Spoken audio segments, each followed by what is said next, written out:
Alright, what's up y'all, LakerFan here. As y'all can see by the title of today's video, I created the best slasher build in NBA 2K23. We have the full build tutorial plus gameplay, but real quick, I just want to give you guys a quick little teaser or look at what the attributes look like for this build. Now, this is a build with 25 three-pointer and it's a pure slasher. It literally just has finishing, playmaking, and defense. Elite physicals, elite defense, elite finishing, with pretty, I would say, good playmaking for that matter as well. As far as the badge counts on this, as you can see, I have 21, 23, and 34 for this. I put 5 extra badge points in defense, the 1 for hitting level 39 for the season, and then the extra 4 as well. Alright, so for the gameplay in today's video, I not only want to showcase to you the absolutely crazy finishing ability of the dunk meters, the layups, stuff like that, just the finishing in general of a pure slasher. That's obviously what the title of the video is about, but this slasher build, as I just detailed a second ago, was all about finishing, playmaking, and defense. All 3 of those levels. All it can't do is shoot, but it does everything else like an absolute demigod. So, again, in today's video, you're going to be seeing all of that on display. It's a crazy gameplay, so I hope y'all enjoy. And if you do, for to drop a like, sub if you're new, turn on the noties, all good stuff. And like always, try this one to 2,000 likes. So first play, as you can see, drive and kick. That's what this build lives off of. If the big wants to help, because this is listed at the point guard position too, which is even more cheese because they're able to really get the smaller matchups. As you're going to see in today's video, I get these 2 guards matched up on me, and Tonic ends up with the big staying on him. So this is really ridiculous as far as the positional matchups you can get. And I get small bodies on me, and I can still play really good lockdown defense on the perimeter. So right here, very basic. I am just walking up, timing a crossover, and then as you can see, the dude is playing way too high on me, so I just get past him, straight like that. I think this is every slasher's dream right here, is for people to play him at half court, and I literally just am timing a crossover to get past him, and boom, now I'm gone. And he can't do anything about it because he doesn't have great interior defense, and again, I have the positional matchup of being a point guard with smaller PGs lined up on me. Now, defense. I'm going to be hawking ball most situations, and sometimes though I might just have to play off-ball defense, in which case I'm very comfortable doing so as well. You can still play some really good bait, you can still drop off the corner for rebounds like so, and there's a lot of situations where you can play any role on defense. You can be the big man defender, you could be the point guard defender, you could be the corner defender. It really does not matter. So first 3 possessions, you don't even see I pull out the dunk meter. Really, they were just so easy possessions. You didn't really have to make it complicated on yourself. Right here, you can see the defensive ability, playing sides, me and Tonic. Tonic's there for the drop as well. I was going to be able to rotate out to the pop right here without me jumping. So for instance, Tonic is already down lower. So if he wasn't looking like he was going to go up that layup, I could have just rotated out to the perimeter and Tonic was already down. Either way though, you can already see he goes up that layup animation. Tonic's there for the contest. I'm there for the rebound. We're here with the ISO again, crossover behind the back, dunk meter.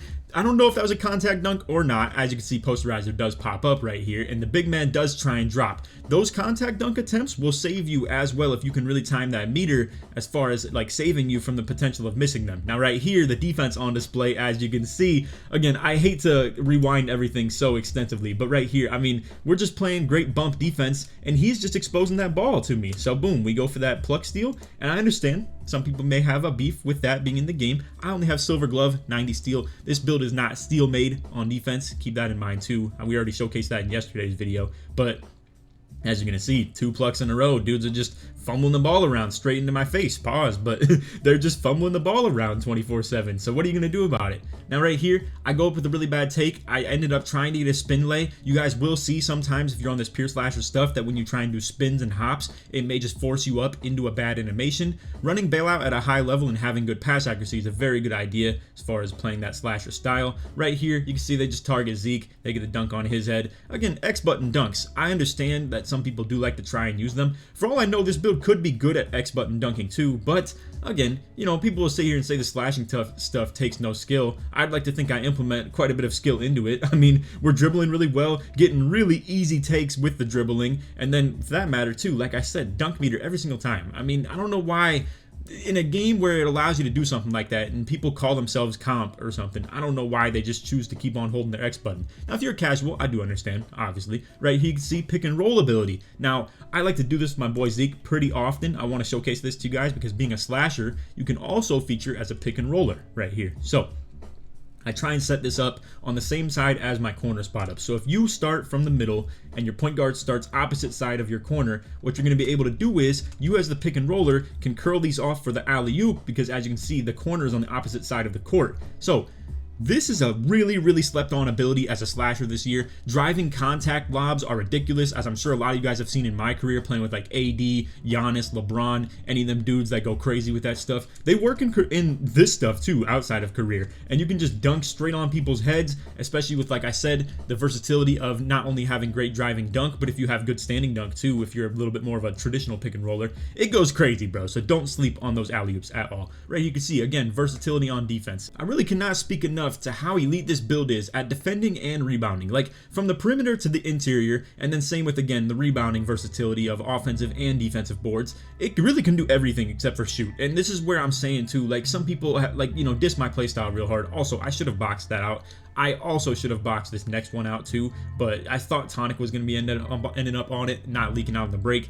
Either way, he tips it out of bounds. I know it wasn't the greatest display of rebounding. I probably didn't showcase it too extensive in this game, but you guys have seen all types of different gameplays on the channel too, showcasing rebounding and the offensive rebounding ability of this build. If I want to feature more as like a pick and roller, so to say, because if my point guards aren't shooting well, I'm down there for the rebounds every single time with 94 O board, goal rebound chaser, and Hall of Fame box out beast. Right there, once again, some drive into the paint, contact dunk. I mean, it's 16-6, and I'm just constantly slamming on these dudes. Now right here, I just want to showcase that I'm not the only person in the world doing this by any means. There are other people that can still use that dunk meter. It is very rare though. I'm not going to lie to you guys. I haven't seen very many people do it at all, but boom, contact dunk live. As you can see, it's so capable, and it's so fun playing like this too, man. Next up, we have the defensive possession. I'm going to pass this off to Tonic as I'm playing the right side. I bait down. As you can see, the reach ability of just being able to just have so much lunge and ability to just bait so far down off ball D. It's crazy, man. And then you can see we kick out to Tonic. He's going to go ahead and try and shoot that stop and pop three. Nothing there, and I'm obviously a little bit too far out from the rebound. So unfortunate, but either way, once again, I'm stuck in the corner. I'm going to be baiting really hard. I want him to like think twice about going for dunks like that, even though it doesn't stop him from it. Next possession, you're going to see on defense, though, I definitely shut that stuff down. Well, it happened to me. But anyway, they put the big man on me now. I don't care. Boom. Hit him with the behind the back. Bro is stumbling. I mean, this dude is literally a 7-foot comp center. You can see he was the GOAT status and everything in the beginning of the game. Boom. Hit him with the crossover behind the back. He don't know where he's going, and he's defending the paint. You would think, oh, it's so easy, like defending these slashers. Like, all you have to do is just sit right here and you'll be fine. What about when he overreacts to one move to the left and then I move back to the right, dunk meter that thing, and then there's nothing you can do about it? Again, I think some people think this is way easier than it actually is as well, but to be fair, again, wouldn't let that happen to me. As you can see, block the 360. We're out in transition again. I'm going to be trying to slam on his head. I unfortunately laid it. That would have been the absolute cap to the gameplay. As you can see though, Tonic gets the ball on the wing and ends it. And again, great gameplay. Showcases everything this build is supposed to be good at. Getting those contact dunks, finishing in the paint, a couple pick and roll takes, really good steals, one block as well, some solid rebounding. Probably didn't showcase the rebounding to an elite level. And I also didn't even showcase the passing to an elite level either. But all of this stuff is so crazy. We have so many videos on the channel already on this build. If you want to check it out, feel free to. I'm now going to showcase in the builder how to actually create the build and set it up. Alright, so this right here is going to be the copy and paste full edition of the build that I use, and you guys can go ahead and use it yourself if you would like to. So as you can see, point guard is the position. You want to do that to be able to create those mismatches where you can get the driving kicks and forcing the smaller defenders to struggle to defend you, and then forcing their big man to try and drop down, and then you can dot your shooting bigs. And also, people have been asking what builds would you pair with this if you're playing with a squad.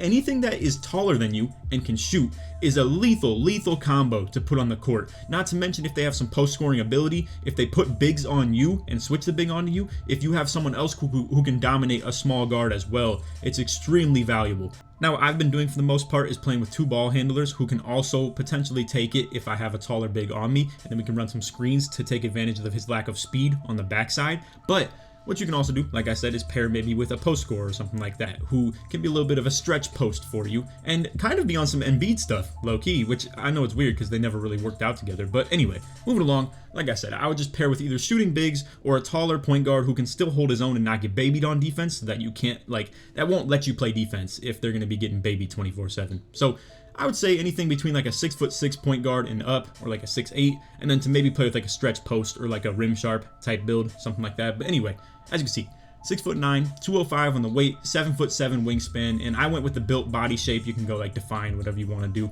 93 driving dunk, 88 driving lay is going to give you the long athlete package, which is really good for hop dunks, I will say.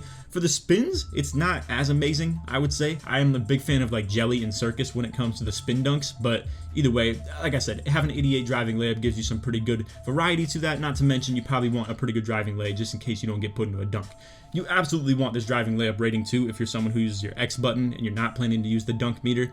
Also, a quick little tip if you plan to use the dunk meter. To activate it, I flick up and then hold down on the right stick. It's a little combo that you have to do. I know some people are kind of out of the loop on that, probably asking if you're new to this channel how to even get contact dunks. I have plenty of videos throughout the whole channel talking about stuff like this, so just keep that in mind. Now, once we reach the end of this video, I will showcase to you a revised build for maybe like easier use, so to say. So for instance, this close shot is not enough to be really reliable, if you ask me. I think you really want something around like 80-ish or something, and standing dunk and post control are probably a little bit less valuable to you if you're the average player. I personally like the idea of being able to enter the post a little bit, and 70 standing dunk, it was a pretty solid threshold to hit for me as well. But we'll go ahead and showcase one that I would recommend to maybe the more casual player, 100%.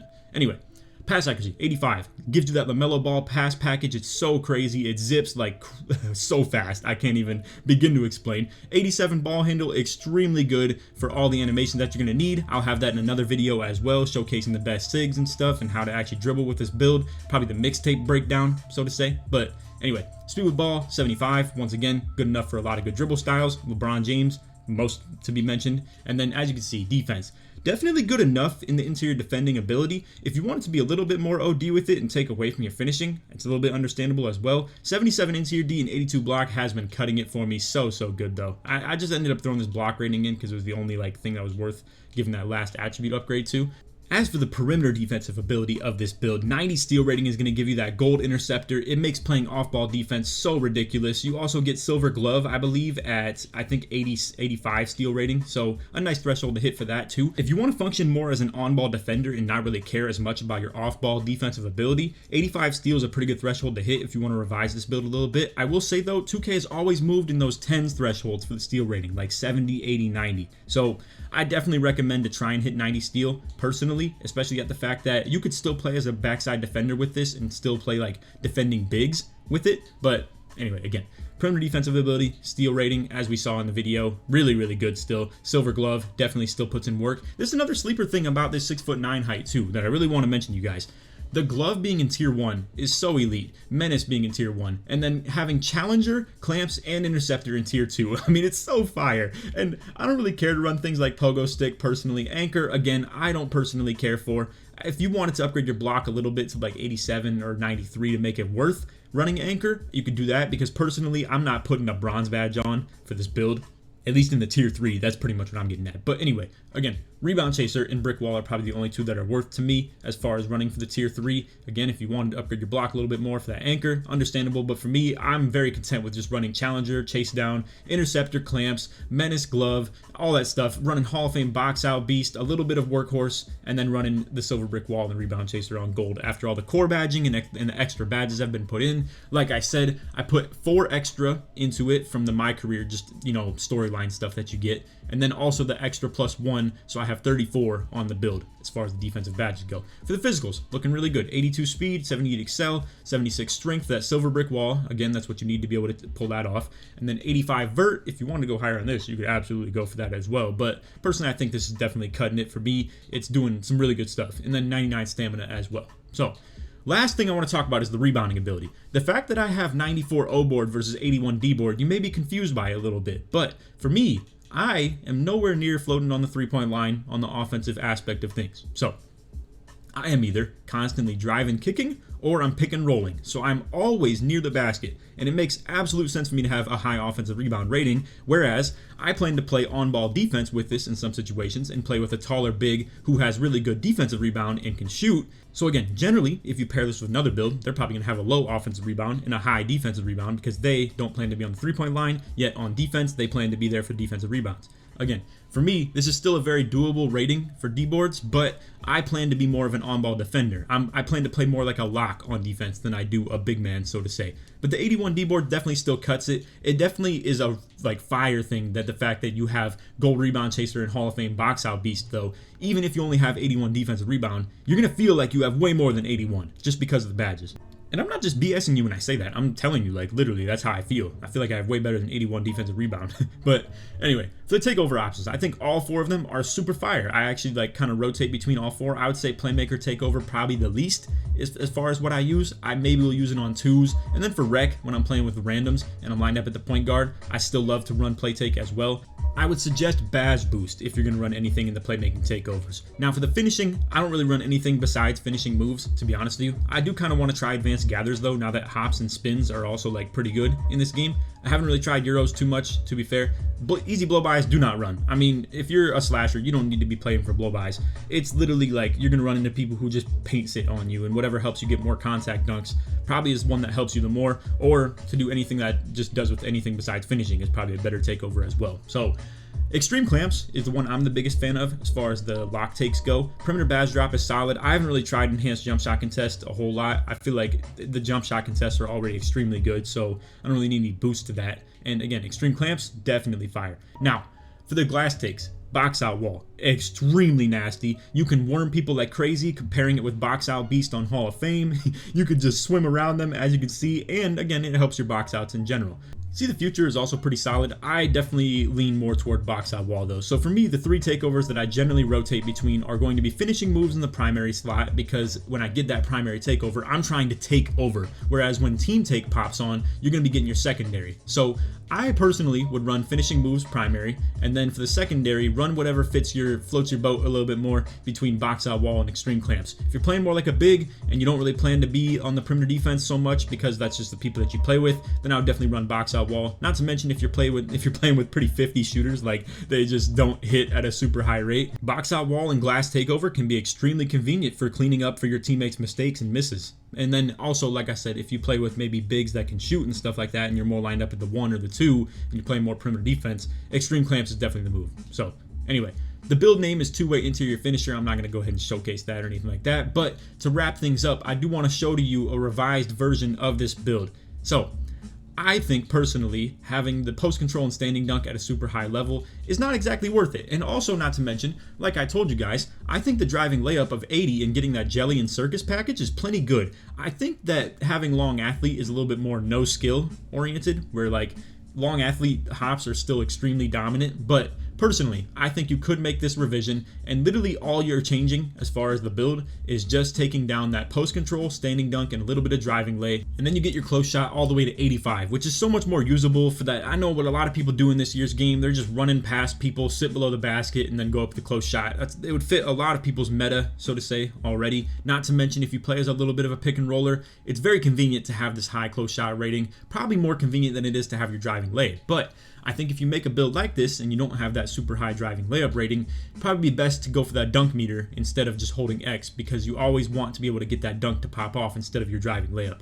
And again, no post control, no standing dunks. You're a little bit more of a role player, so to say. You can't really just take over as much, but it's really not that bad. I think, honestly, it's probably a better version. It doesn't have as many badges, though. I will say that much. But either way, you could put your extra finishing on here. It's still very capable of running finishing badges, too, because really, you're running that gold posterizer, which you can't afford if that's the case, because you have to equip 10 points worth in Tier 1 and 2 before you unlock 3. So if you have 17, you're already going to be running 5 into Limitless Takeoffs, like 3 into Slithery. Then you have 2 badge points elsewhere to be using, and then after that, you can just equip Gold Posterizer. So it's plenty capable if you still want to put all those extra badge points into defense. I think this is a fire build. I hope y'all enjoyed the video. If you did, feel free to drop a like, sub if you're new, turn on the noties, all the good stuff, and like always, try to 1 to 2,000 likes. Made it to the end of the video. Put 6'9", put lock, or put Simmons in the comments, so support me all the way through. I don't care what you do. I don't know if we're going to call this build the two-way interior finisher. It's kind of a lame title if you ask me. I'm probably just calling it the Ben Simmons build all year. And also, shout out to Ben Simmons, man. I watched that podcast with him and JJ Redick recently, too. It was really cool to, like, hear just his kind of, you know, humble insight on things, and, you know, and take the high road at a lot of the hate he's been getting over the last couple of years. So anyway, feel free to check that out if you want to. It's just the JJ Redick podcast or whatever. But anyway, hope y'all enjoyed the video. If you did, feel free to drop a like, sub if you're new, turn on the noties, good stuff, 2,000 likes, you know the deal. And if you made it to the end of the video, put Simmons in the comments. Other than that, stay tuned. I dropped the mixtape yesterday. I'm sure you guys saw that. If you want to check out the animations and the breakdown of the mixtape, me explaining to you how to get more contact dunks, all that stuff, feel free to check it out tomorrow. We're dropping a lot of slasher content in this little block right here. So I hope y'all enjoyed. Other than that, take it easy, man. Peace.